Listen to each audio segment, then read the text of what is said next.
बोले हनुमान जी महाराज की जय। श्री बालाजी सरकार की जय। एकादशी महोत्सव की जय। एक समय की बात है, अमरेश जी महाराज हर पक्ष में एकादशी रहते थे। महीने में 2 बार एकादशी आती है। बहुत वर्ष हो गया एकादशी रहते रहते, तो हर एकादशी के बाद द्वादशी आती है, उसमें पारण करते हैं। तो ब्राह्मण को बुला करके भोजन कराते हैं। आप लोग भी एकादशी रहें तो द्वादशी को पारण करें। एक ब्राह्मण को बुला करके 1, 2, 4 जितना हो सके आप ब्राह्मण को बुला करके भोजन कराएं। उसके बाद आप लोग प्रसाद पाएं। ऐसे अमरेश जी महाराज एकादशी व्रत रहते थे और द्वादशी में पारण करना हुआ तो अमरेश जी महाराज चिंतित हुए कि आज कोई ब्राह्मण दिखाई नहीं पड़ रहा है, किसको भोजन कराया जाए। उधर से दुर्वासा ऋषि महाराज दिखाई पड़े तो दुर्वासा ऋषि महाराज से हाथ जोड़कर निवेदन करे, हे प्रभु, आज हमारे यहाँ आपका प्रसाद भोजन है, आप हमारे यहाँ प्रसाद पाइएगा। बोले ठीक है, आपके यहाँ प्रसाद पाएंगे। बोले हम सरोवर जा करके स्नान ध्यान करके पूजा पाठ करके आते हैं, उसके बाद आपके यहाँ प्रसाद पाएंगे। बोले ठीक है गुरुवर, थोड़ा जल्दी आइएगा, क्योंकि द्वादशी खत्म होने के बाद त्रयोदशी में जो पारण करता है उसका लाभ नहीं प्राप्त होता। अब दुर्वासा जी महाराज उधर जा कर के सरोवर में स्नान किए, पूजा पाठ करने लगे। विलम्ब होने लगा, आने में विलम्ब होने लगा। अब दुर्वासा ऋषि जो है उधर पूजा पाठ में बहुत विलम्ब कर दिए। तो इधर अमरेश जी महाराज चिंतित होने लगे कि द्वादशी खत्म हो जाएगी तो एकादशी का हमारा व्रत का कोई भी लाभ नहीं प्राप्त होगा। अब दुर्वासा ऋषि न आने पर अमरेश जी महाराज भगवान शालिग्राम भगवान का, नारायण का पूजन करके उनका चरणोदक और तुलसी जैसे पान कर रहे थे, वैसे दुर्वासा ऋषि आ गए। दुर्वासा ऋषि आने के बाद बोले, हे मूर्ख, तुमने ब्राह्मण को भोजन का निमंत्रण दे करके और प्रसाद पहले पा लिया। दुर्वासा ऋषि के श्राप देते ही, जैसे ही श्राप देने लगे, अमरेश जी महाराज हाथ जोड़कर निवेदित करने लगे कि हे प्रभु, मैंने प्रसाद नहीं पाया, मैंने तो ठाकुर जी का चरणों का रसपान किया हूँ, चरणोदक लिया हूँ। लेकिन दुर्वासा ऋषि नहीं माने। अब श्राप देने लगे तो हाथ जोड़कर अमरेश जी महाराज खड़े हो गए, नारायण जी का ध्यान करने लगे।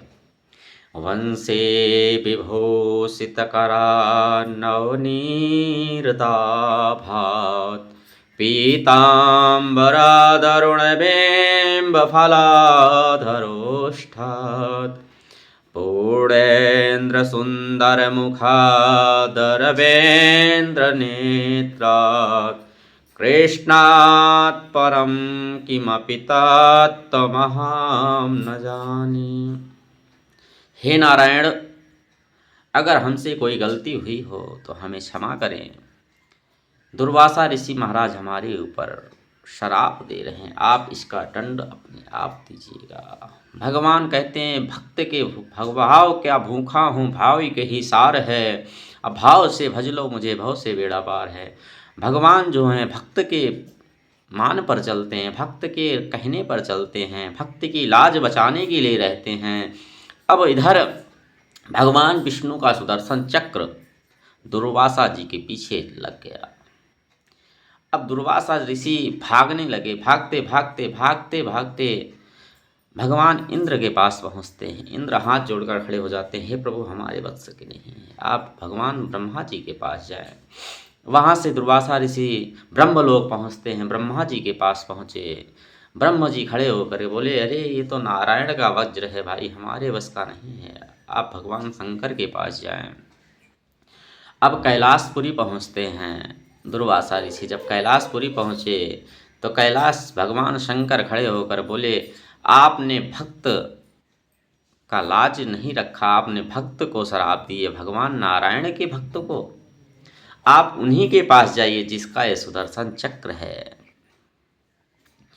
अब दुर्वासा ऋषि भगवान नारायण के पास पहुंचते हैं। बोले, हे प्रभु हमें क्षमा करें, हमसे गलती हो गई। अब भगवान नारायण कहते हैं, इसमें मैं कुछ नहीं कर सकता, हमारे भक्त के पास जाओ, अगर हमारा भक्त आपको क्षमा कर देगा तो हमारा सुदर्शन चक्र वापस आ जाएगा। अब इधर दुर्वासा जी भागते भागते अमरेश जी के पास आते हैं। अमरेश जी से क्षमा करते हैं, हे प्रभु हमसे गलती हो गई, हमें माफ़ करो। अब अमरेश जी महाराज हाथ जोड़कर कहने लगे, अगर हम एकादशी का व्रत, भगवान नारायण का व्रत अगर विधि विधान पूर्वक किए हैं, हे नारायण ये सुदर्शन चक्र आप वापस कर दो। जैसे हाथ जोड़ करके सुदर्शन चक्र को प्रणाम किए, वैसे सुदर्शन चक्र वापस हो गया। और इधर दुर्वासा ऋषि भगवान अमरेश जी से माफ़ी मांगते हैं कि हे अमरेश जी महाराज हमसे गलती हो गई। अब इधर दुर्वासा ऋषि को बैठा करके भोजन कराया। भोजन कराते ही उनको दान दक्षिणा दिया गया। दान दक्षिणा देने के बाद दुर्वासा जी को विदा कर दिया गया। फिर अमरेश जी महाराज प्रसाद को पाए। तो सभी भक्तजन एकादशी का व्रत रहें। एकादशी का व्रत दुर्वासा जैसे ब्राह्मण को बुला करके भोजन कराएं। अमरेश जी महाराज एकादशी का व्रत निर्जला रहते थे, थोड़ा सा प्रसाद पाते थे, एक गिलास जल में रहते थे। लेकिन आजकल लोग एकादशी का व्रत, जिस दिन जान लिए कि एकादशी का व्रत है, उस दिन भैया चकाचक माल बनवा करके रखते हैं कि भैया कल एकादशी है, मूंगफली ले लियो। अरे तमाम आइटम मंगा कर रख लेते हैं कि भैया एकादशी आ रही है। तो आप लोग अमरेश जी जैसे एकादशी व्रत रहें और भगवान नारायण का पूजन पाठ करें। एकादशी के दिन भगवान विष्णु का पूजन करें। बोले भगवान भोलेनाथ महाराज की जय। बोले नारायण भगवान की जय।